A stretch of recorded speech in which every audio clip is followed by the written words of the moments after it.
Where's the what? the order? It's you, me. You Okay. can go first.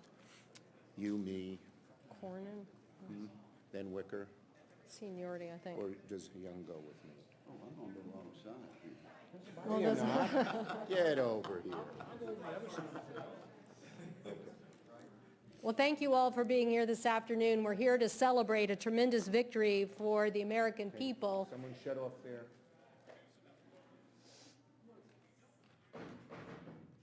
Thank you. Go We're ahead. here to celebrate a tremendous victory for the American people and all of those who care about innovation, a hallmark of what the American economy has been about. We live in an information age, though, and that information age has brought new competition. I want to thank my colleagues here today for responding to that threat of competition from around the globe and making the right investments and preserving what has been the skill set of research and development and innovation in the United States by making these key investments. I want to thank Senators Schumer and Young for their leadership in drafting, conceiving, and pushing through the Innovation Act, originally called Endless Frontiers. At that point in time, a lot of people probably were skeptical about the needed level of investment in R&D. But these two explained the fact that translational science had to be a cornerstone of what we were doing. That is, we had to move faster at translating the science that our agencies and organizations around the globe were so key at getting done. I also want to thank Senators Cornyn and Warner for their CHIPS Act legislation. I know people view this bill as primarily an incentive to bring home and onshore more manufacturing in the United States of America. But I believe this investment and incentive is just as important as any other incentive that we have in agriculture or any other areas of our economy. But the difference here is we've fallen behind, and now is no time. The U.S. economy has been paying the price, whether it's the transportation sector or tech sector or any of the other chip-identified products. And I thank our colleagues for not only passing the CHIPS bill in 2020, but also in helping us get these incentives in place. And lastly, I want to thank my colleague, Senator Wicker, for his great bipartisan leadership in originally passing the science provisions out of the Commerce Committee 24-4. That was originally the vote that we had. So that meant that was a lot of bipartisan focus on doing a couple of things. One, saying we wanted a new tech directorate at NSF, an organization that is basically charge had been basic science, and say we want a new mission at NSF. That is to translate science faster. That $20 billion investment, we believe, across 10 sectors will help accelerate the types of manufacturing that the United States needs in aviation and automotive and a variety of other sectors to help America continue to be competitive. Second, the ideas that Senators Young and Schumer had on tech hubs to say that it's got to be just more than Seattle and San Francisco and Austin, that we have to bring business, labor, and universities and creators together in various places of the United States if we wanted to accelerate innovation.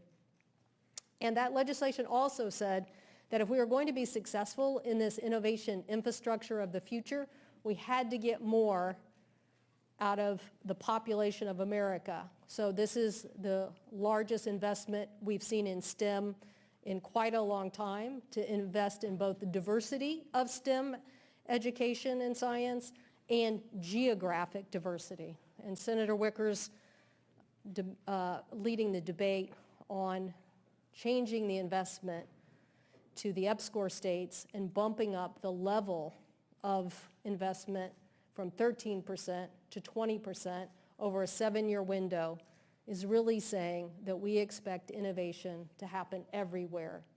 And when innovation happens everywhere, that's opportunities for everyone. So this legislation is a major milestone, the largest single investment that we've seen in a long time in U.S. R&D. Not only is NSF invested in, but the Department of Energy, and that was a key cornerstone of getting this legislation successfully passed by making sure that both our national laboratory system and our university system participated in translational science. So a great day for what might seem to many Americans as a very kind of what does science and R&D really mean to me? Well, in reality, investment today means jobs for tomorrow. And in this case, hopefully, a price signal on the supply chain of chips that will help us start to reverse a trend on something that is costing consumers too much right now.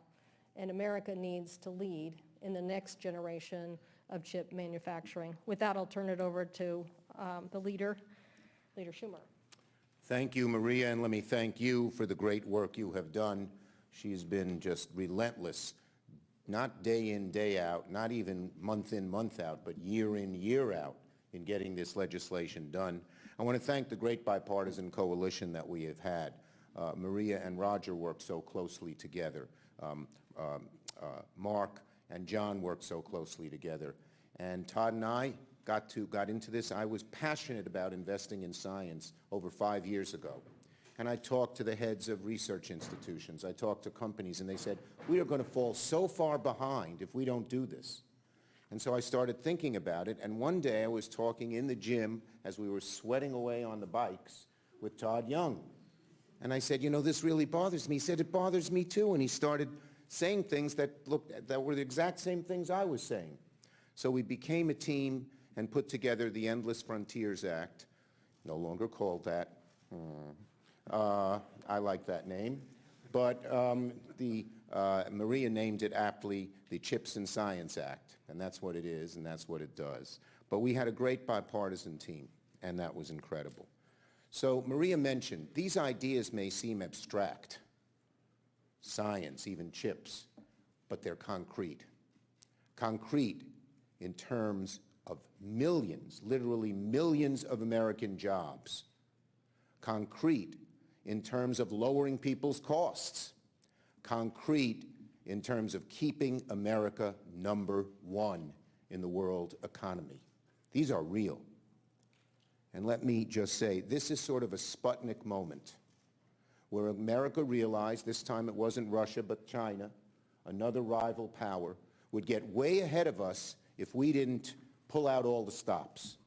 And this legislation is the first large step in pulling out all of those stops so that we can stay #1. I told my caucus the other day, our grandchildren are going to have good paying jobs in professions we don't even know because of these investments we're making today. And prices are, everyone knows that chips are causing car prices and phone prices and appliance prices to go up.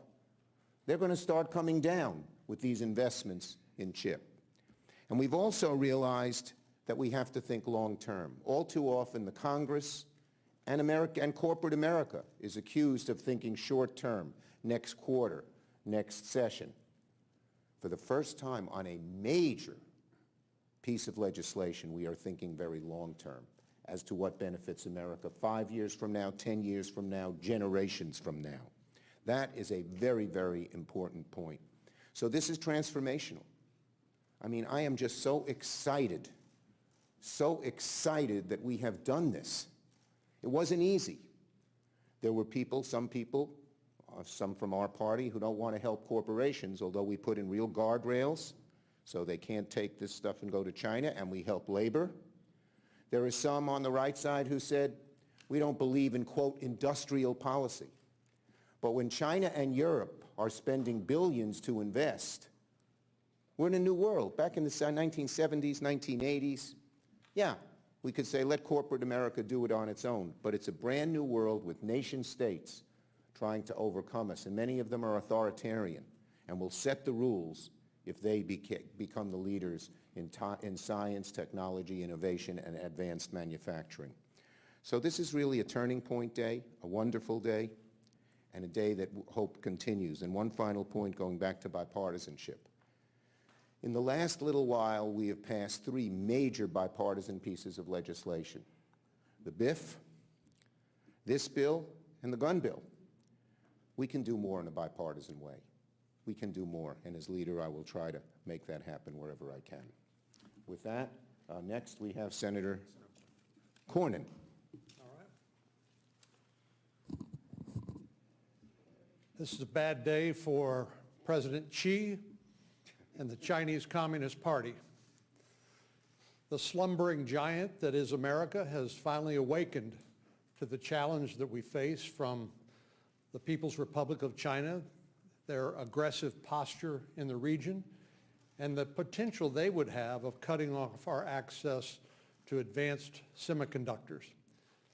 Now, a couple of years ago, I asked my staff for a manual on semiconductors. I said, do you have a semiconductors for dummies?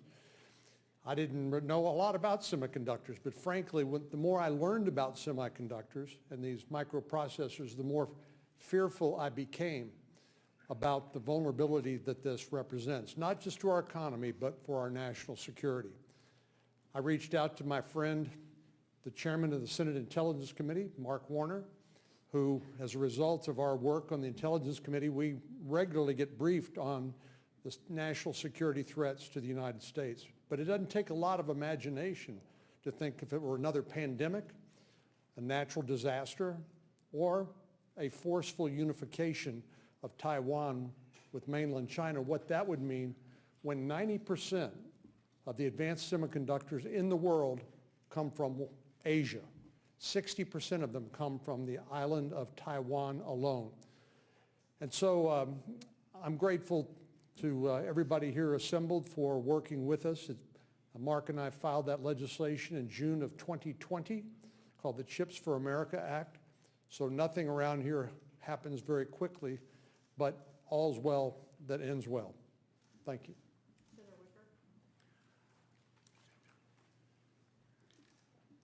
I too needed a tutorial on semiconductors. Every Javelin weapon that we've heard about contains hundreds of semiconductor chips. Every Stinger has hundreds of chips. If you're waiting for your car to be delivered to your dealer, it's because of a shortage of chips. There is no way we will ever be able to persuade the Chinese to keep from subsidizing their manufacture of semiconductors. There's no way to keep our competitors internationally from doing so. And so unless we want to be stuck at 12% of the manufacture of chips around the world, we need to do what the Senate has indeed done over the last year and a half, and what we did today in moving this bill over to the House of Representatives. I have every hope that it will pass. We certainly need it to pass. A big step in regaining America's edge in semiconductors. But also, as Chair Cantwell said, there's another aspect of it that involves moving the National Science Foundation research from being primarily directed to 5 wealthy states to the EPSCoR program, moving that EPSCoR program from 13% to 20% of the NSF research. That is going to enable 25 states, like my state of Mississippi, like many of the states represented at this press conference. It's going to enable us to be part of the new wave of research to keep us competitive in quantum computing, in artificial intelligence, and in things of that nature. Now let me say something about bipartisanship. There was a moment yesterday after as the cloture vote was coming to an end, when the Republican leader and the Democratic leader were seen shaking hands on the floor and chatting with each other, as if that were somehow something that was highly unusual. We move this Senate on bipartisanship, and certainly that's been the case with Senator Cantwell and me. I can tell you the President of the United States, Joe Biden, is celebrating at this moment with this victory. Gina Raimondo, my good friend and the Secretary of Commerce, is celebrating. The White House is happy about this. But there are officials from the Trump administration that are also ecstatic about what we have done. And I'm just going to take the opportunity to quote three of them. Ambassador Robert Lighthizer, the chief trade advisor to President Donald Trump, said this about the bill that we've just passed in the U.S. Senate. We are in this existential competition with China.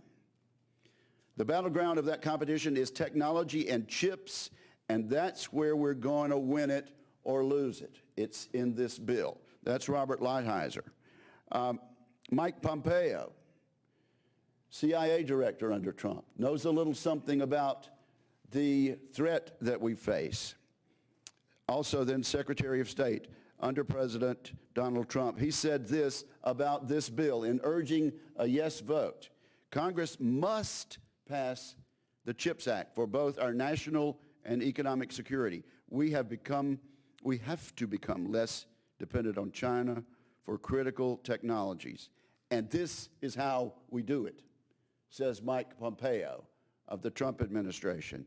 And Robert O'Brien, President Trump's national security advisor, says America needs this legislation today. We do need it today, and we're going to get it in a week or so, send it to the president's desk. And so it is a victory for this administration, and my hat is off to the secretary and to the Democratic leader for the part that they played, and I know they're smiling today. But this is a huge victory for these Republicans and for this Republican and for national security. And so I would end my comments today by saluting the bipartisan effort that was necessary to bring us to this point. Well, thank you as well. Let me first of all thank Senator Wicker and Senator Cantwell for their relentless leadership on the commerce title. I think the basic R&D is so critically important. I want to thank Todd Young and Chuck Schumer for coming up with some of the initial ideas around tech hubs. Critically important, the training component. You know, this piece of legislation, it has been a long and winding road. I've never seen a bill that's changed its names more times than this. And if it takes one more name change before it gets to the president's desk, so be it. I want to build on a couple comments, and I'll be brief. One, Senator Schumer said this is a Sputnik moment. It really is. John Cornyn and I sit in the Intelligence Committee week after week, month after month, looking at China's incredible advancements across the whole series of domains. One of the things nobody's mentioned yet is the first kind of shocking moment in terms of China threat was a few years ago on Huawei. I was an old telecom guy. The notion that China had a national security threat in Huawei and was setting the rules in the then wireless cutting-edge technology 5G, that was an alarm. And one of the things that is in this legislation, $1.5 billion for us to work in America and with our allies to create an alternative to Huawei and ZTE, more based on software-based systems that are called Open Radio Access Network, ORAN. Incredibly important. On the CHIPS legislation, if we had not done this, there would not be another American semiconductor manufacturing plant ever built in this country. Think about that for a minute. We had close to 40% of the market in the 90s. We invented semiconductors. As Maria and others have said, we're down to 12%. And as others have said, most all of the cutting edge chips, we don't make any of them here. Disproportionately in East Asia, mostly in Taiwan, and as we've seen, the aggressive nature of President Xi's leadership in terms of threatening Taiwan. You talk about something that would not create a recession, but a worldwide depression if that supply of chips disappeared. This law will create 10 to 15 new cutting-edge semiconductor manufacturing plants across our nation. We will maintain the research leadership on the tools and equipment that go into those fabrication facilities. It will relieve, over time, the inflationary pressures on autos and other industries. Because the demand for chips, we've heard things like Internet of Things, artificial intelligence, quantum computing, all other domains we're competing with China. Each one of those are built upon an almost inexhaustible demand for semiconductors. I want to echo what John Cornyn said. This is a bad day for the CCP and President Xi's ambitions in that part of the world and across the world. So this is an enormous step forward. It is around science. It is around taking on the issue that was first kind of raised people's attention with Huawei and next generation wireless. It will make sure that we regain the technology leadership around semiconductors, build those supply chains here in America. Candidly, I think we're going to have to revisit issues like artificial intelligence and quantum computing, synthetic biology, because this is a worldwide competition. I'll end with this that's about the urgency of now. The fact that we passed this a year ago and it took us a year to get it to the president's desk, it woke up our European competitors. Germany has got one of our great American chip manufacturing facilities, Intel, in building a huge facility, potentially even bigger than the one in Ohio, because they woke up and got in this race. Global Foundry, the French have taken another great American company because they're making those investments. I think what we're doing here, we're going to have to stay competitive across a host of technologies, but this, echoing what Senator Schumer said, I think this will be one of the most historic pieces of legislation that will be the kind of turning of the page the same way the Sputnik moment reawoken American innovation. So congratulations to all involved. Let's get it to the president. Well, thank you so much to my colleagues who worked so hard on this initiative and shared my vision and the Majority Leader's vision to outgrow, out-innovate, and out-compete the Chinese Communist Party. We've seen the emergence of a strategic rival over the recent decades that has adopted a state capitalist model. The Chinese Communist Party, with great intentionality, intervenes in markets, attempts to distort markets to the disadvantage of the United States and others. And we need to respond in kind, and the traditional toolkit does not suffice. Meanwhile, we've had such dramatic changes in how our modern economy works that in recent decades we've seen a number of Americans feel overlooked and underappreciated, and frankly, they feel as though they can play a more meaningful part in our growing economy, and we need to invest in those people and the places that they call home. This legislation does both. This legislation will provide the tools so that we can outgrow, out-innovate, and out-compete Chinese Communist Party and ensure that our values prevail, the values of the Declaration of Independence and not of the communist regime. And so I want to thank my colleagues, I want to thank my staff and all the others who made this possible, including Xi Jinping and the Chinese Communist Party, who actively lobbied against this legislation. So what it will mean in coming years, coming decades, is more robust federal investment in applied research through our DOE labs and our research universities. That research, in turn, as Senator Cantwell has emphasized, will then be used through intellectual property being used by our private markets, our innovators, our entrepreneurs, our private investors starting businesses in places like Indiana, across the American heartland. That, in turn, will bolster our economic security and national security.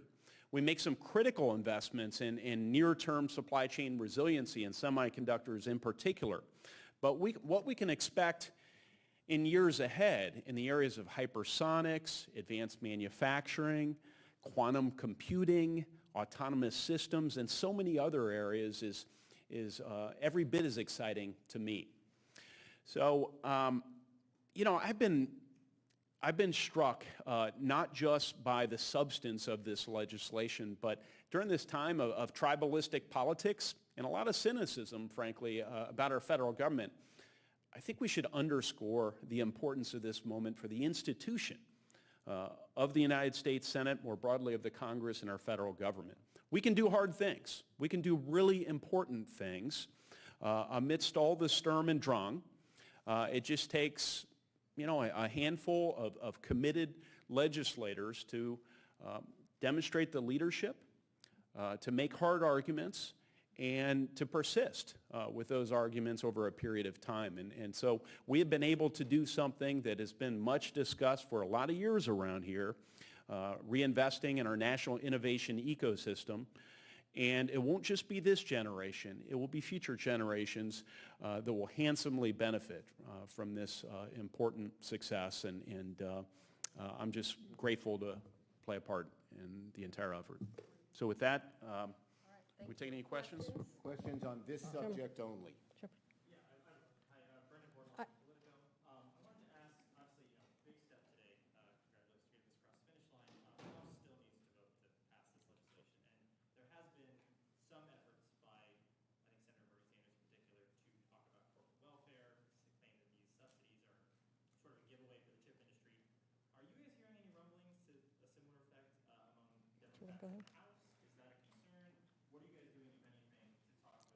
I think two things on the House. One, there will be overwhelming support in the Democratic caucus in the House for this bill. It probably won't be unanimous, but it'll be overwhelming. Speaker Pelosi, I've talked to her almost on a daily basis, and she's always asking, when can we get it? She'll be for it. But what's also interesting is I believe it is now there are 6 or 7, and all the chairs of the major committees support this bill in the House. But so do the ranking members. There are 6 or 7 ranking members who support this. McCall, and who's the head of the rank on intelligence? Lucas, Katko, Granger, who's the intelligence guy? Turner, and there's 1 or 2 more. So this is going to get broad support in the House. Can I ask, are there other parts of the supply chain besides chips that you think Congress might look at down the road? And how quickly, or what was the key issue do you think that got this over the top? Was it those national security briefings? Was it the concern about Taiwan and the supply chain? I'll just answer the second and call on Marie. What brought this over the top is the broad support it had on such a large bill. It's $280 billion over 5 years. We had business. Chuck Schumer was on the phone with the head of the Business Roundtable and the head of the Chamber of Commerce and the head of Ford and the head of GM saying, please tell people how important this is. But it had labor support. The AFL-CIO endorsed it. It had the large support of the university community. It had the support of the scientific community.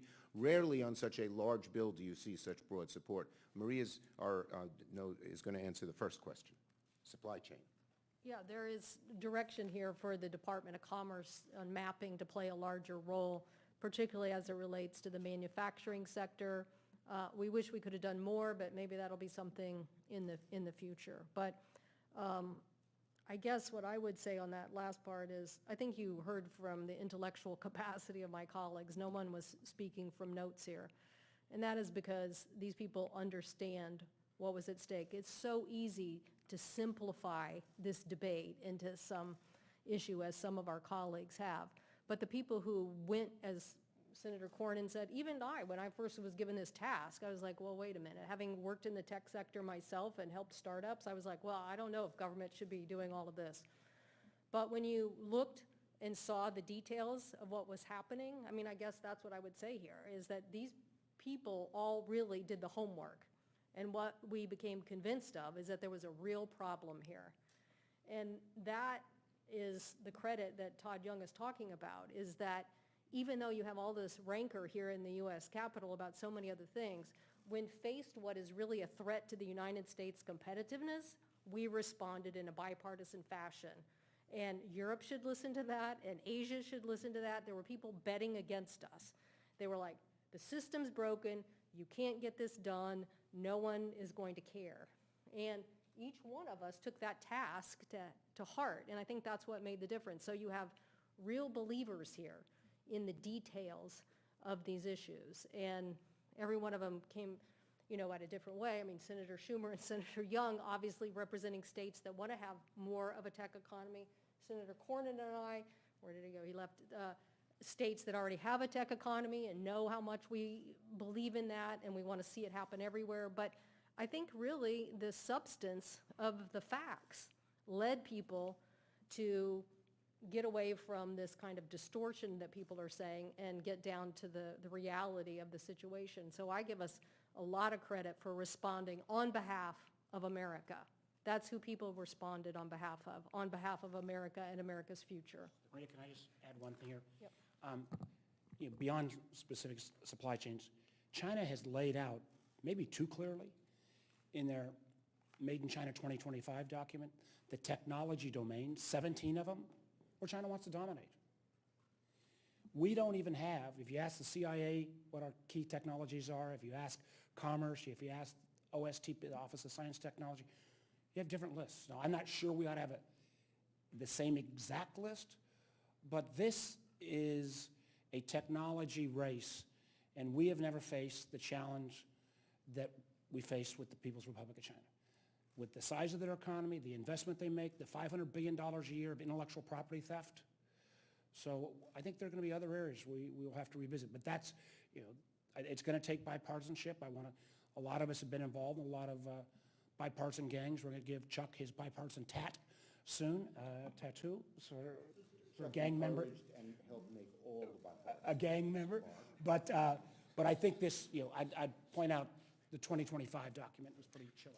Thank you, Just one point. This is an economic play, this is a national security play, but this is also a diplomatic play. And let me explain that real briefly, Leader, because I know we're all busy. We have the opportunity through mechanisms laid out in this legislation to crowd in allied country investment in some of this tech development, to crowd in the involvement and collaboration of some of the most talented scientists in the world. This is a strategic advantage for the United States, where we're leveraging our values, which lead to our alliance system. China, they have vassal states.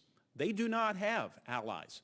So if we think about this intergenerational competition with the Chinese Communist Party, if it's the United States versus China, some get apprehensive about that. If instead we play our cards right and regard this as a challenge against what we call the West versus China, we win every time. So thank you.